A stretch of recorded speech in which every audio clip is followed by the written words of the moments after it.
art is personal and people resonate with it. I was one of those kids who like tried so many different things, and like when I finally found music, that I like knew right away. It was always for fun. Did you ever think that you would be in the position you are today? I mean, like I dreamed about it, but I never thought it would actually like happen. When I think back of like when I started to now, it blows my mind. I think there's two different identities. Like I need to just be me. It's like, am I anything more than just a musician or a DJ? But I just got to almost a breaking point, really. When was that moment for you? I overworked myself. I need to stop working. I need to stop being Lumasi. I need to just chill because like it got so overwhelming too. And like that's when I realized I was like, okay, gotta sleep, gotta take those days for myself. Like, yeah. What keeps me going is like my passion for it. Like I love what I do. I really do.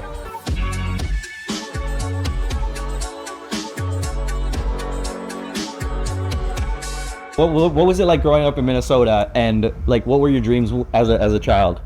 Oh, I mean, growing up in Minnesota was awesome. Like I love the lakes. I live in Denver now and we don't have lakes, and it's just something I miss so much. Yeah. But it was good. It was awesome. The winters were hard, as you know. Yeah. But my dreams as a kid, I don't really know. I mean, like it varied. I was one of those kids who like tried so many different things, and like when I finally found music, that I like knew right away. I think I was like 15 when I first started like venturing into electronic music, and I knew right away this is what I want to do. Yeah. You know, like sitting in school, sometimes I would often think like, where we're gonna be in like 20 years or the 10 years that I can't wait to grow up. But did you ever think that you would be in the position you are today? You know, like, I mean, like I dreamed about it, but I never thought it would actually like happen. Right? Because it's like you dream about the moments of like playing in front of like thousands and thousands of people, and then you actually see someone like I'd be in my room closing my eyes, just like pretending there's a huge crowd out there. It's crazy. What was the first inclination of like, oh shit, I'm here, like moment? Honestly, I like don't even know if I've had that yet. Really? I just like everything's so fast paced, and my goals keep growing, and but like realistically, I mean, when I think back of like when I started to now, it blows my mind. The first moment I would say where I kind of let that hit me and let that feeling come in was when I finally played my first tour, when I got to do like a full headline tour. That was like, I mean, it's something I could have never dreamed of, and I was like, wow, these people all across the country are coming to see my music. I ain't like, this is crazy that someone even listens to my music in the first place. So like that was when I started my first tour. I think that was the moment where I was like, holy shit, this is really happening. Wow. Can you talk to me about that tour, like how that came about, how many cities you did, and like what that looked like? Of course. I think we did like, ended up being around 40 stops over the fall.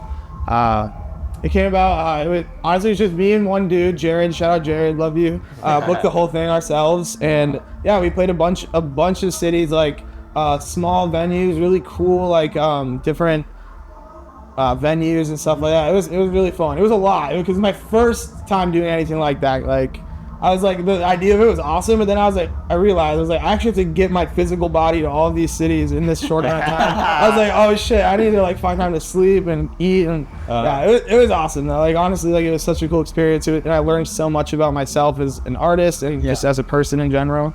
Yeah, it was. Did you ever have the moments of like, fuck this, like this sucks? All the time. Like anytime I had to get up at 4 a.m. after getting done my set for the next flight, I'm like, I mean, it's what keeps me going is like my passion for it. Like I love what I do. I really do. Yeah. Can you walk us through the actual grind that it takes to like put yourself through these immense amount of shows? Like you just mentioned, you just got off and play. You got here at 2 and now you're leaving again. Yeah. Like what kind of toll does that have on you? And like you said that your passion for music keeps you going, but that's an insane schedule. It has to become your life. It really does. Like I had to, I have to literally work every day 24/7. Like it doesn't stop. And it is a lot. Like I do have to take time. I have to take breaks for myself, for my own mental health. I have to like, just get outside and stop thinking about Lumasi or music or whatever, hang out with my girlfriend, my dog, my cat, my friends, and just like disconnect from it all. That's what's really important, because if it consumes your life, I mean, it just starts to take over, and you need to take time for yourself. Do you find like there's two different identities? There's like Lumasi, and then there's that person that they don't see on the camera on the stage. No, and absolutely. I mean, and I think that's really important. Like, I need to just be Luke. Like, I need to just be me. Yeah. Because if there's no separation, then it's like, am I anything more than just a musician or a DJ or whatever? You know, people see me as a lot of times. Exactly. And so that's what I found out that is really important. Is just like having that separation. How did you find that out? Was there a point where, you know, it went sideways? Yeah, I mean, didn't go sideways, but I just got to almost a breaking point, really, where I was just like, holy shit, like, I just need to stop. Like, I need to stop working. I need to stop being Lumasi. I need to just chill, because like it got so overwhelming too. Like, I overworked myself, and like that's when I realized I was like, okay, gotta sleep, gotta take those days for myself. Like, yeah. When was that moment for you? It was so I'm a huge festival guy. Like, that is my thing. Like, that's how I fell in love with this. I went to a festival the whole time, you know, like just partying, like staying up late, right before the start of my tour. And it was like my first tour stop. I'm like off no sleep. And then it's just craziness. Like, and I had like a panic attack, and I was like, holy shit, this is the day one of the tour. Like, I just need to like prioritize sleeping and taking that time, because I didn't do that at the festival.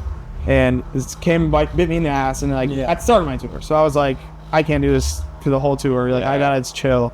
But that was probably the moment. So I got that realization early on. Did you think about quitting at that point? No. I just knew what I needed to do. I calmed myself down. Was like, okay, I got this. Just need to take care of myself. You know, take time for myself. What is it that you do off time when you're not DJing, or what do you use to like rejuvenate yourself from? Honestly, just like doing nothing, like chilling, like literally just chilling, vibing, like watch TV, going outside with my friends, or you know, just like going to the park and chilling, like with my dog. And do you have a go-to series that you watch on Netflix? Right before this, I was in the hotel room FaceTiming my girlfriend. We were watching Love Island. Okay. That's a guilty pleasure. Okay, fair enough. No, we really like sci-fi stuff. Like, I think my favorite show of all time is Severance. And actually, tonight I played a Severance remix that I did. So love that show. Severance is a slow burn though. Like, it starts off real like kind of like what's going on, and then you hit and you're like, this is my life. I go to work every single day, work myself something. Dude, that's a real good one for sure. Can you break down the times when like Lil Jake was in his room and like just working, and like the grind to get to where you are now? Or Luke, sorry. No, you're good. Yeah, I mean, so I have been making music for a very long time. It was always for fun. Like, I had dreams, right? But like I said, I never thought it'd be a possibility. So, I had been making music for a long time. There was a period where I was making music and I didn't really like what I was making. I felt like I was just copying or replicating what my favorite artists were doing. Yeah. And then I was stuck in that for like a year or two, and then I finally just had this moment at this music festival I went to. It really inspired me to just like make whatever the fuck I want, and I did that. And it started working out pretty immediately. So like what really happened was I was just starting dating my girlfriend at the time. We were long distance, and what I would do is give this gift to her every time she came visit her or I visit her, that I would remix a song she liked. And she was like, you gotta put it on TikTok, like people love it. And I was like, all right.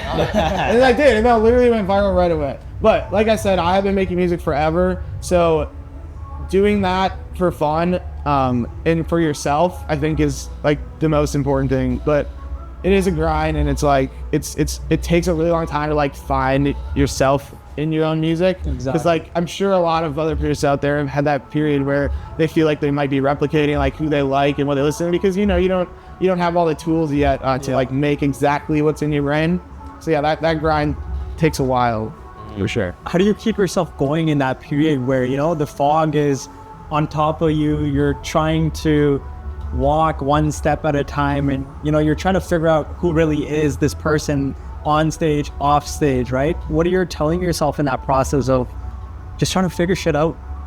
Honestly, I just tell myself to keep being myself. I'm not here to please anyone but myself, honestly. Like I make music for me. I do everything for me, and like I think that's what art is. And at the end of the day, art is personal and people resonate with it. And so that's just what I tell myself, to just be myself. And you know, maybe people like it, maybe people don't. I don't really care. Like, I mean, I do, but like it's not, my goal is not to gain the most fans possible or whatever. My goal is to touch people with my art, like at the end of the day, and inspire people. So being yourself, I think, is what you gotta tell yourself. That feeling when, you know, you spot this one person in the crowd and they're just vibing with your music, and you can tell that their heart is just in touch. Today, I had that person I kept looking at. I was like, is he vibing? Yeah, he's vibing. Yeah, he was wearing like an Of the Tree shirt and like I think an Of the Tree bucket hat. So if you're watching this, maybe we'll go find him after. So bring him back. Yeah, no, it happens. Yeah, I'll like pick someone out and be like, I can go with first bucks with easy fucking with. I'm playing this for you specifically. But that feeling has to be like one of the best feelings in the world. It's awesome. Yeah, it really is, because I'm like, oh, someone likes it. Like I can tell. That's fun. Like it's cool. Do you understand the amount of impact? Like, do you get a time to reflect on the amount of impact that you have on people? Like even simple things like, oh, like being the #1 artist in people's Spotify Wrapped, or like going to that, and then all of it on the other side of people, I'm like, yo, I really connect with your music. Your music did something for me. Yeah, I try to, and I have had moments, but I feel like I struggle from imposter syndrome. Like it just, to me, it doesn't feel real most of the time. Like I'm like, oh, I don't know. It's a tricky thing. It really is to like understand that. But it's also interesting because I understand the impact that other artists have had on me. Right. But you know, it's hard to like put myself in that category that I could even possibly do that to someone because of the imposter syndrome. It's so hard. Like, you know, even with the podcast that we do, it's like you get into the moments of like interviewing yourself. Even it's like, what the fuck did I do to exist? Like we're just a bunch of guys in a room sitting, like talking, yapping about shit. But like all of a sudden they lead to certain opportunities, and we're just grateful. And I'm like, well, congrats, it's awesome. No, likewise, brother. Like, and I keep going back to like, what's the reason and what's the reason why? Like people ask us as well, and I'm sure you get this a lot. Like, what keeps you going? And we asked you a couple times here, but it just comes down to a natural passion for what you do. Yeah. And that's and like anyone listening and whatever, that's something that they're really craving about. One thing, I'm going to ask you a hard question, and maybe it's a hard question, maybe it's not. When you're making these songs, do you have one that you can pick out and that's like, this track is special to me for a specific reason? Whether it was you were going through something at the time you made that track, whether it was by a fluke and something else happened from that. Do you have a story from one of the tracks that you've created? I do. That sticks with you? I do have kind of a recent one. It's not out yet. Hopefully it'll be coming out soon, but I made this one when I was like really struggling with anxiety. So the whole track is about that, kind of in an abstract way. I don't know if anyone will get that out of the track. Maybe they will, but I get it like out of the track. So yeah, I like my mental health is something I struggle with every day, and I was really struggling and wanted to make a track in that moment. So yeah, there's one coming out soon, possibly. It's called Deep Inside. Okay. And how do you translate? Because again, just music on a keyboard or on a computer. How do you translate your emotion into that? Do you have a method to the madness? I mean, so I used to like I know a lot about music theory, and there's ways to do it through that. Okay. But recently I've realized that there's a lot you can do. It's just manipulating like the frequency spectrum, like in sound design. So that's been like an interesting thing for me to try to do. It's something I think I captured in the song that I'm talking about, is like a lot of emotion, just through sound. Can you break that down a little bit further? Like, what do you mean by frequency? So is it like, if you want them to feel the anxiety, do you lower the beat, the hertz that you're playing at, or do you increase it? It's almost in like the filtering that I'll do to specific basses or sounds. The different filters will evoke like a different kind of natural feeling. It's hard for me to explain without an example. Yeah. But I just have developed this understanding of like sound in general that like helps me like feel different things through literally just different frequencies. Do you remember the first time that you got booked? The first time I got booked? Yes, I do. What was that? Can you walk that story? It was cool. I was in high school, and like there was this DJ contest for like to play this like Zed's Dead show at the Armory in Minneapolis. Yeah. Which is like a really big venue, really cool venue. And I was in high school, and I entered the contest. I didn't even know how to DJ. Like, I've been producing for a while, but I didn't know how to DJ. Once I got this gig, I like rented a DJ board and like practicing. But anyways, I had everyone at my high school like vote for me, so I like won it. And all the local DJs in the scene were so pissed. We're like, who the fuck is this guy? It was like that. That was the first time I booked. Didn't really know what I was doing. Yeah. But when that text came, it's like, hey, we want you at this. No, it's crazy. And like the only people in the crowd were just my friends. Like, but another, I don't know. So like, what it really hit for me in terms of like bookings was, like I said, doing my first headline tour. Like that was crazy. Like having actual fans like spend their money to come see me. That's insane. Like it's just crazy like to think about. But yeah, my first time it was just my homies, and I was in high school, and it was just like I don't know how I was doing. Yeah. Did you have people that doubted your career, like, you know, and people have dreams, even for us in this podcast? Oh, that's not going to go anywhere. That's not going to do anything. Did you have people that said those things about you? No, I don't surround myself with people who aren't supportive, honestly. Yeah. I'm sure there's people that have doubted me and maybe not said anything or whatever, but everyone in my life has been extremely supportive, and I'm really grateful for that. It's great. And then, go ahead.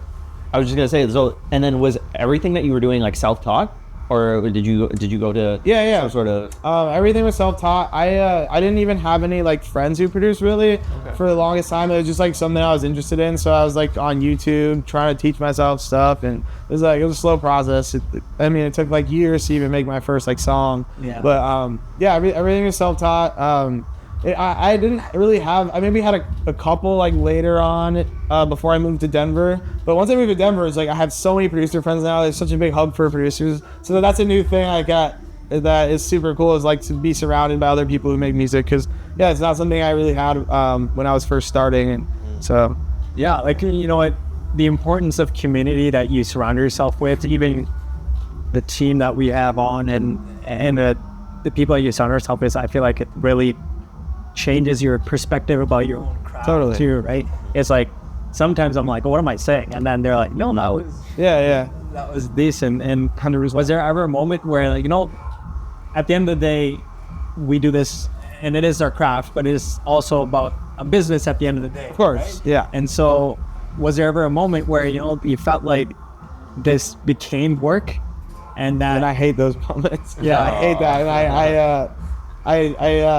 And it is a business. It's my life. I have to pay my bills. I have to pay it. Exactly. I have to, and I want to do this for a living. You know, when I was able to finally do this full time was the best feeling ever. Like I was working a serving job, and I got booked to go on a tour. I started making some like decent money. I was like, okay, I think I can give this a shot. But so there are things that. There's a business aspect of it is that I'm not so passionate about, you know? Yeah. And I have a great team around me who really helps me with that stuff. And they allow me to kind of just make my music, play the shows, which is what I really, really care about. Right. Yeah, of course, you know? But making that decision, you know, to quit the serving job to pursue this full time. One of the hardest decisions, and I would assume it's scary. Yeah, it's scary, but I really believed in myself, and I really wanted it, so. Was there anything like a thought process you went through? Or was it just like, hey, I'm doing this and I'm all in? I mean, I just like I just was like, it's you know, now is the time. Like I want to give everything I have into this. I'm starting to get some recognition, and I want to like take advantage of that. You know, strike while the iron's hot.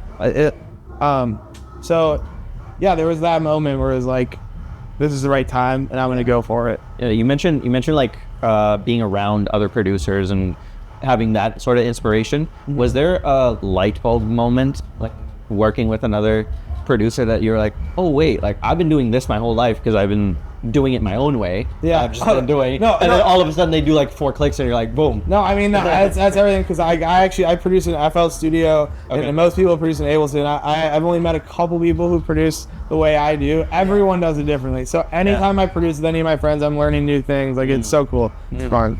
Yeah. Is there a moment that like a story that sticks out of working with someone like that? Not really a specific moment. I guess maybe my first time doing like a collab in person with someone, which happened, you know, maybe a couple years back. And I got to like work in their DAW in Ableton. Yeah. And they were kind of showing me the way and like letting me sit in the seat and like showing me what to do. And I was like, damn, maybe I don't know what the fuck I'm doing. And then you go do a sold out show the next day. Have you had the chance to go back to Minnesota once, you know, quote unquote, you made it? Yeah. I mean, I just played Infrasound Festival, which is that festival I was talking about earlier. That is what inspired me to just make whatever I want. And so I just played that a few weeks ago, and full circle moment. Yeah, right? Total. I was like crying like a bitch, like right before and after my set. I was just feeling so many emotions at that moment. Like that was like probably the biggest full circle moment I've felt so far. Yeah. It's kind of the town that brought you up is the town that you go back to if you're like, yo, I did this shit. Yeah. It's gonna be like it's so cool. All my friends, all my new friends from Denver were there. All my old friends from Minnesota were there. Yeah. And like it was so cool. Yeah, and like, especially like going around the world and playing shows. Playing at home must have had a slightly different feeling. Oh yeah. Right? It always feels different. It always feels different. I really want to, in the future, just try to make every time I come back there special. I have dreams to like do some type of like cool event there every year. But yeah, let's see if that works out. So what does the future look like for you in terms of music and any releases that the audience should be watching out? Yeah. I mean, it's coming up in July. It's with a good friend Dags. Okay. Really, seriously, one of my favorite songs we've ever made. Super cool, super different. So that's coming up. And then I just announced my second headline tour, which starts in August. So okay, going to a few cities. It's called the Eclipse Tour, and I'm bringing a bunch of support with me. A bunch of my favorite producers, my good friends. Like it's super exciting. How do you level up the second tour from the first headline tour? Like, it's gonna be leveled up in every single way imaginable. Bigger venues, more production, better sound, more visuals, new music, but like big support to just level up in every way. Cool. And I assume it's not just you two anymore. Like your team's bigger now, or is it still the two of you booking it? The team has grown since that first tour. So yeah. Any piece of advice that you can share to the dreamers out there who are wanting to chase their dreams and make that idea that they think is not possible? I'll say it again. This is what I tell everyone. Like literally, just be yourself, be authentic, stay true to what you believe. Don't let outside forces influence anything in your art because it's just not going to resonate. It's not gonna stick around in people's heads for long if it's not fully authentic and it's not true to yourself. So just be yourself. Yeah. All right, brother. We appreciate you so much. Thank you for stopping by Winnipeg. Love. I hope Winnipeg showed you the love. We're gonna go find that person in the front row. Thank you so much for coming. I appreciate it. Thanks for having me. Yeah. Like, comment, subscribe. We'll see you next time. Peace.